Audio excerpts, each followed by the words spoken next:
From Washington, D.C., this is Middle East Focus. Welcome to Middle East Focus. I'm Alistair Taylor, MEI's editorial director. And today we're going to be talking about entrepreneurship and startups in the Middle East and North Africa. In a region where 60% of the population is under the age of 30, and nearly 30 million youth are set to enter the job market over the next 5 years, building new businesses to drive economic development and job creation is essential.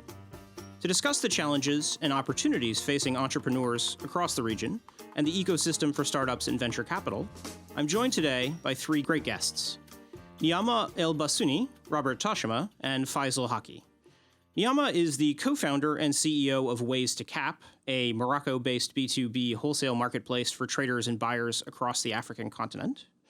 Rob is the vice president and head of innovations at Village Capital, an early-stage venture capital fund that finds, trains, and invests in startups in the Middle East and around the world.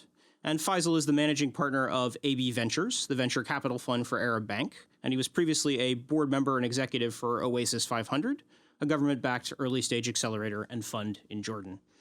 Niama, Rob, Faisal, thank you for joining us today. Thanks for having us. Rob, I'd like to start with you. Why is this such an important issue for the region? Well, it's an important region, I think, for many of the data points that you just outlined. There is a large demographic dividend that the Middle East is looking at these days with a big youth population. And when you take a look at economies in the Middle East, and actually when you take a look at economies around the world, the vast majority, and in some cases all of net new job creation, comes from new businesses. So the ability for people to start their own businesses, to grow and scale them, to hire people is really crucial for strengthening the underlying fabric of economies, and that is certainly the case in the Middle East. So in a region where youth unemployment is roughly double the global average, being able to create your own business, to grow it, to access the financing and the resources that you need to hire additional people is really important from a socioeconomic perspective.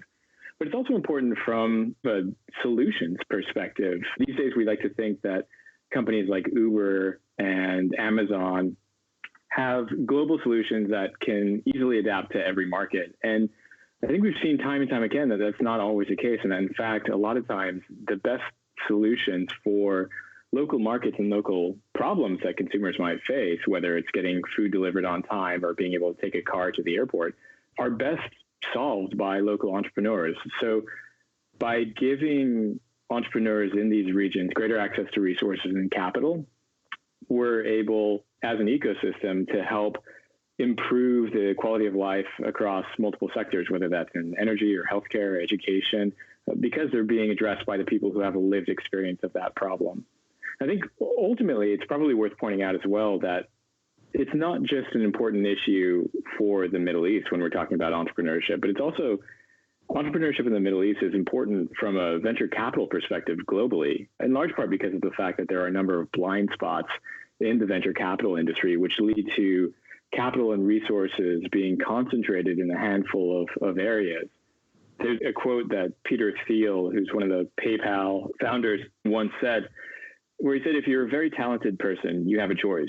You either go to New York or you go to Silicon Valley. And we see that in terms of how venture capital is deployed. About half of all venture capital worldwide goes to just 3 U.S. cities. About 40% of venture capital investors just come from 2 universities, Stanford and Harvard.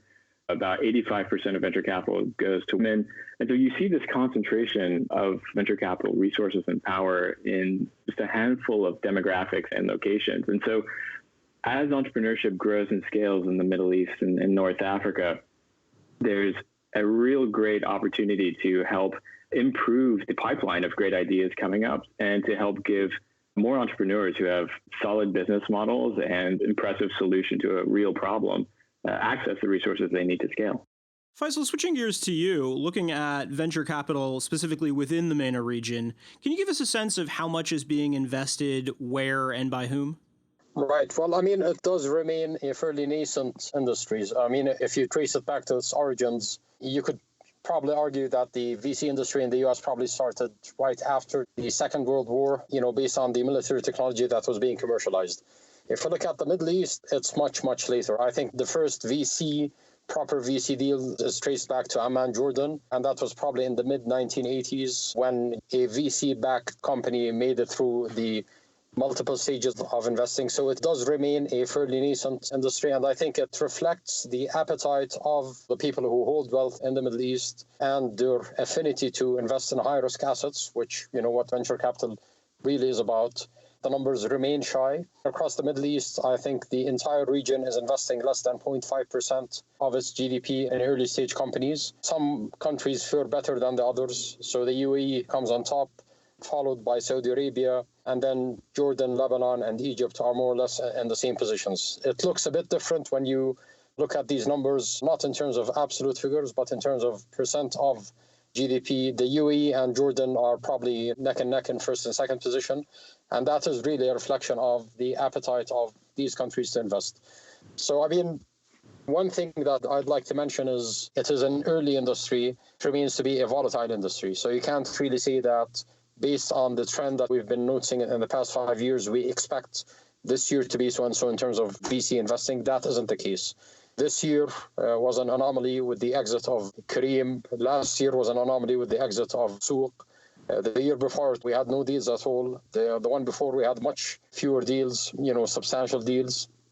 So, if you trace back the last 10 years, you had a few bright spots and then a bit more of, no deals at all. So it really is a shallow industry as far as global standards are concerned. It is picking up pace and volume, and most importantly, it's picking up appetite, at least as LPs are concerned. In Jordan, and I think across the entire GCC, we've seen a lot of money flow into new VC funds. Admittedly, a large portion of that is geared towards impact investing, so a lot of it is either government-backed or quasi-government-backed, but nonetheless, it is VC-type investments. So we will see a pickup in investments in the coming 3 to 5 years, something that is slightly more consistent than what we've seen in the past 5 years. Now, shifting over to you, as an entrepreneur, what do you see as the major challenges and opportunities for entrepreneurs in the region? Like any other region, there are several challenges and opportunities in MENA for an entrepreneur. And as Faisal was saying, the recent acquisition of Kareem, I think, has been quite exciting for the region. And it's something that will put the MENA region even more in the map. And I think that could lead to some sort of fascinating dynamism in the region. But obviously, there still remains a lot of challenges for an entrepreneur. And just from sort of our experience, one of the main things we've seen is when you're in an ecosystem where there are not that many success stories, this kind of translates into challenges like talent acquisition, because you don't necessarily have a lot of talent within the region with the right skill sets that you need for a startup, because there are just frankly not as many startups in that ecosystem. So this is something where startups obviously play a role, and as more talent and people are hired within the startup, it's a question of transferring those skills and mindsets. Another main challenge that we've seen is just sort of the cultural perspective and cultural understanding of what it means to join a startup as a young adult who's making career choices. Generally, it's been seen more acceptable to work in a bank or be a doctor or be a lawyer and sort of more conventional careers within some of the countries in the MENA region. And so convincing people that actually joining this startup has as much career potential and the learning curve can in fact be much greater is one of the challenges we also face as a startup in the region. And obviously there are other challenges like fundraising. I think it depends also from country to country. But for example, in Morocco, the sort of ecosystem is pretty nascent. And so there aren't that many VCs, frankly, or even angel investors with the right mindset that one can go to. So for example, in our case, when we were fundraising, we went off to the US, to San Francisco. We were forced by the sort of nature of the ecosystem to do that. That being said, however, things are changing and becoming better for startups within the region. And I think, as Faisal said, in the UAE, there are definitely more opportunities for entrepreneurs to seek funding in that sense. But definitely within the region, there still needs to be work done towards that in terms of greater investors with the right mindsets also to help entrepreneurs. Like when we also spoke to a few investors in the region, it's not necessarily like always very founder friendly and stuff. And this is from the experience we've had. Also in our case, we've been much more focused on kind of opportunities in the south of Morocco because we're focused on B2B trade. And so there we've seen similar types of challenges, but the opportunities are great also, sort of huge growth rates in certain countries, population growing. So it's definitely like these are markets for the future. And being present in them now will allow us to have great advantages in the future. So definitely a different set of challenges and opportunities within the region, but also country specific, I'd say. Great. Niama, for an outside observer, one of the things that strikes me about the startup scene in the Middle East is the number of women involved. And when I was doing research for this podcast, I saw a statistic from the World Economic Forum that 1 in 3 startups in the Arab world is founded or led by a woman, which is obviously significantly ahead of what we see in Silicon Valley. What do you think is driving that? I think generally the tech industry is allowing that sort of dynamic to happen. The tech industry is relatively new, as we've been saying, in the region. And it means that unlike some other industries, it's not necessarily male dominated yet because it's still time to actually figure out who will dominate this field and whether there'll be more sort of gender kind of equality within it. But also just generally with the nature of tech startups, because things are digital, and then it just sort of allows a lot more opportunities and an ability for women to enter the sector in the region. And everything is sort of viewed as possible. And so despite like a lot of the challenges where, you do have in certain countries more societal pressure for women to either work from home or there are other gender gaps, even disadvantages for women to fundraise in the region, generally the communication and tech industry has allowed a lot of these women to start to be more creative and find new ways to start their own businesses, from different types of websites to different types of services and offerings. And I think the key will be the success stories that will happen in the region where startups are women-led. This will play a big impact in terms of influencing other women in the region to believe in the ability to be part of this movement and continue this trend upward in terms of having even more women within the tech industry in the region. Faisal, as somebody who's been involved with training and mentoring founders in Jordan, how would you assess the issue of human capital? Is the education system producing the type of graduates and the type of skills that founders need? Right. I mean, again, it differs from one country to another. I think it becomes more acute in countries where traditionally the attention to quote-unquote STEAM-based education has been lacking, and less so in countries where there has been attention to knowledge or tech-based types of education. So in Jordan, for example, although it has become more of an impeding issue that it is becoming harder and harder to find talent, we don't think that we've entirely lost the race in being able to attract young talent and find young talent. Elsewhere, it is a bit more acute. I'd say that overall, across the entire Arab world, yes, it is an issue. I mean, if you average out all the outcomes of all the education systems in the Arab world, these do not lend themselves well to the types of jobs that the future will demand. We believe that this is something that will probably need to be addressed at a much earlier stage than it currently is. So typically, the type of education that would allow you to get a job in the tech sector is something that you'd start getting in your first or second year of an undergrad degree. We've just recently added parts to the curriculum where students in their 10th or 9th year of elementary education are receiving some very basic learning on what it means to be a coder and what it means to build code and how code can contribute to economic growth, the basic concepts. I think the intention is to have that trickle down into earlier years. And quite honestly, I think we're just scratching the surface of what needs to be done. There has been a lot of initiatives. Most of them are private sector led. Governments, like I said, have been dragging their feet. And I think this is something that if we do not attend to and sort of address would have an avalanche effect. There's a lot to be desired in terms of what can be done and what actually is being done. In addition to the tech talent itself, there is the entrepreneurial talent, where countries that have been historically reliant on public sector employment are lagging behind, whereas countries where the private sector was more engaging have been able to lead. Jordan, again, Lebanon and Egypt stand out. And if you compare those to countries in the GCC, in particular Saudi Arabia, which has the largest economy among all GCC countries, you don't see a lot of organic startups sprouting from within the kingdom. The UAE is an anomaly, but the UAE itself is not organic. So the UAE is commonly referred to as the handshaking capital of the Middle East, where a lot of these deals start somewhere else and end up residing in a city like Dubai. Faisal, when you look at the major trends shaping the market today, what are you most excited about and what are you most concerned by?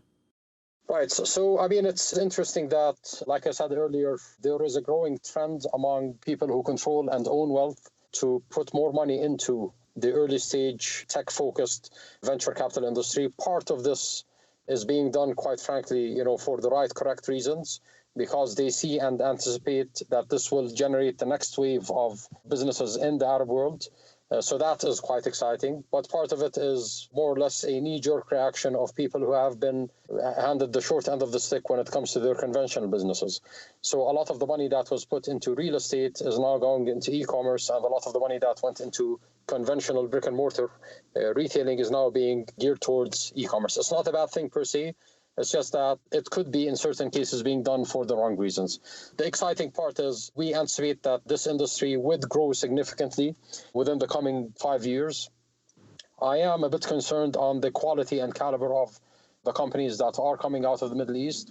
There's a lot of innovative contextualization and localization of business models that have emerged in other markets and are being passported and transplanted in our markets. We still yearn to see groundbreaking, hardcore technology emerge from the Middle East. And again, that is a path dependency on the type of education systems that we have. Rob, as somebody who works with early stage startups around the world, how does the ecosystem in MENA compare to other regions where Village Capital works? That's a really good question. First off, kind of going back to what Faisal was just touching on, there's a lot of great ideas in the ecosystem in the Middle East, North Africa. And you really see that in terms of how these local solutions are being developed by local entrepreneurs to address local problems in a region of the world where you have hundreds of millions of people, you have obviously enormous natural resources and major economies. And so being able to scale these local solutions to local problems is really critical. And you see that, I mean, Niama's venture Ways to Cap is a great example of this, where her venture has risen up in response to the challenges of trading across borders for wholesalers and for consumer-facing retailers and the obstacles that they face in trying to do that, whether it's payment issues or stockage issues or logistics issues. Another example would be Fawri in Egypt, which was launched a few years ago and has really kind of transformed the way that lower income households in places like Cairo and Alexandria and Upper Egypt can pay their bills, whether by mobile or through agency locations. So there's a lot of activity there. There's a lot of innovation, a lot of vibrancy, and you're starting to see that play out at the venture capital side as well, where there's a little more increasing interest. You're seeing certainly all of the major multinational players take a more active role in the region, whether it's through acquisitions like Amazon's acquisition of Souk or Uber's acquisition of Careem. But also, as Faisal mentioned, in terms of fundraising, we're seeing more LPs beginning to dip a toe into that space. And there's also a lot of forward thinking in terms of building up these ecosystems, which I think, from our perspective, as Fund and Accelerator that's done work across 5 continents now, the progressiveness of the thinking, both on the public sector and private sector sides, of how to build up these ecosystems in these regions and how to support entrepreneurs in a more effective way is really encouraging. So we're seeing a lot of great stuff coming out of organizations like Oasis 500 and the Innovative Startups and SME Fund in Jordan, where they're looking to help support the ecosystem in a sustainable manner and really try and make sure that there's a wide top of funnel in terms of entrepreneurial talent. In Lebanon, there's been a lot of activity following the central bank circular 331, which really helped unlock a lot of higher risk and early stage funding. In the GCC, you're seeing organizations like the Abu Dhabi General Markets Authority play with a regulatory sandbox to allow fintech entrepreneurs to experiment with new data tech and reg tech ventures. So even kind of getting a couple of steps ahead of regulators in places like Europe. So there's certainly a lot going on, but that doesn't mean that there aren't challenges as well. And a lot of the challenges that the Middle East and North Africa face in terms of their entrepreneurial ecosystems are similar to those that we see not only in other emerging markets, but also in countries like the US, the UK, France as well. That's in part a reflection of things like the fact that there is still very limited capital. Niama mentioned that she had to go to the US to really try and get some serious traction with funders, because the notion of this high-risk capital or being able to support an entrepreneur to scale is really still kind of a new thing. And a lot of potential early-stage funders in the region tend, as Niama said, not to be founder-friendly. And there's tends to be a lot of communication over what the investment readiness of a venture is and what the expectations are of a company. You know, if you've got a 2-year-old company that's got 5 business customers and is generating $60,000 in revenue, if you're an entrepreneur, that might sound really good. And you might think that you're ready for a certain type of capital. But if you go talk with investors who you'd hope might fund you, they might take a look at that and they might expect to see, 5 times that revenue or 10 times the number of customers. And there's a lot of kind of confusion over how those conversations play out. So one of the critical obstacles moving forward will be trying to address that investor-entrepreneur communication and bolster that. And I think both Niama and Faisal have touched on some of the other major obstacles as well, things like limited pool of entrepreneurial and tech talent in a lot of markets. And the fact of the matter is, if you're a venture capital investor, especially at that early stage, you're not necessarily investing in the business model, you're investing in the team, because it's the team that's really going to make that. So really being able to build that out and expand that through primary, secondary, tertiary education, through greater exposure to entrepreneurial ventures is really going to be critical. Yeah, Rob obviously just touched on this in his last response, but I wanted to ask you as well, what motivated you to kind of take the plunge and start Ways to Cap? Yeah, so I guess from sort of a professional experience, I'd sort of grown up in Morocco, seen quite a lot of the way business was done here in Morocco.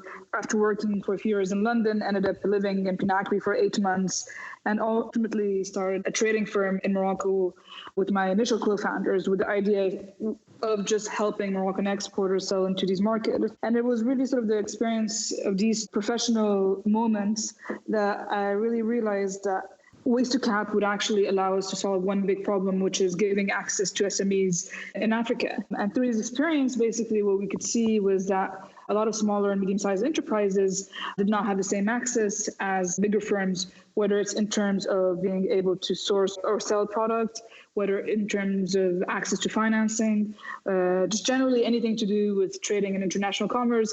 It was a lot more limited for them, with a huge level of information asymmetry.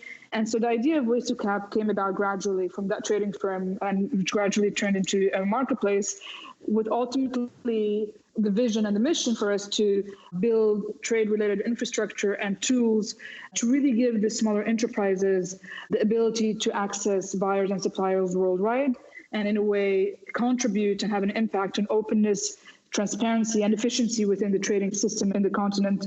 So I guess for me personally, was really about working on something that I'd seen when I was growing up and living in different countries, and also having an impact in these countries in terms of what we were building and how we were actually helping a lot of these smaller enterprises grow. I sort of grew up in an entrepreneurial family, and saw my parents build a business from scratch in Morocco. I just wanted to be able to do something similar, where you'd build something where you'd see that impact. Once again, in our case with Ways to Cap, it really is an impact on these smaller and medium-sized enterprises and how they're able to trade, how they're able to grow. And as they're able to grow, there's a lot of other sort of socioeconomic effects that happen. So from things as them being able to employ more people, we have a couple of subsidiaries in West Africa, including in MENA, Burkina Faso, and Togo, where we've launched things like a fellowship program where we allow sort of young graduates to have some work experience and transfer a lot of these skills that they need, whether in terms of technology or new ways of collaborations within a company, or just new skills generally, which sort of goes back to what we were discussing earlier, which is, there are limitations in terms of talent acquisition in a lot of these countries. So it is the role of startups to actually help build and improve that. Faisal, we should probably wrap things up, but where do you see the industry going? Well, it appears that, like I said earlier, with the advent of fresh funds into the industry and the maturing of a number of our entrepreneurs, bear in mind that the people who sold off Maktoob to Yahoo back in 2008 are the same people who built Souq and sold it to Amazon, which tells us that, the people who built Kareem and sold it to Uber are going to spur the next generation of unicorn companies in the Middle East. So we are optimistic on the industry continuing to grow and spiral upwards. We are hoping that it reaches a level of depth and maturity where it becomes attractive for a lot more capital that isn't based in the Middle East.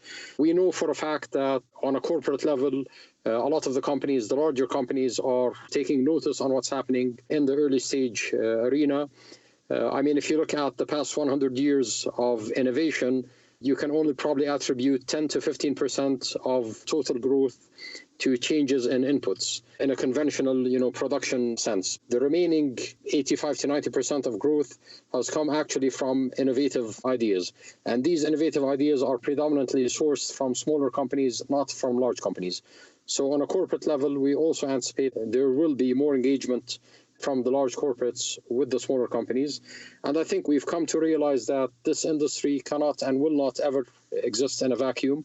So we see a lot more interconnectivity between the funds themselves, and hopefully we will see the same type of interconnectivity between funds that are based in the Middle East and ones that are more regional or global. We'll have to leave things there, but it's certainly a dynamic and interesting industry, and one we'll need to be watching closely in the years ahead. Rob, Niama, Faisal, thank you for joining us today. Thank you for having us. Thanks very much. Thank you. And thank you as well to our audience for listening in, and to our production team for their work on today's program. We will see all of you next week. This has been a presentation of the Middle East Institute. To support MEI's programs and podcasts, please donate at www.mei.edu. Thank you for your support.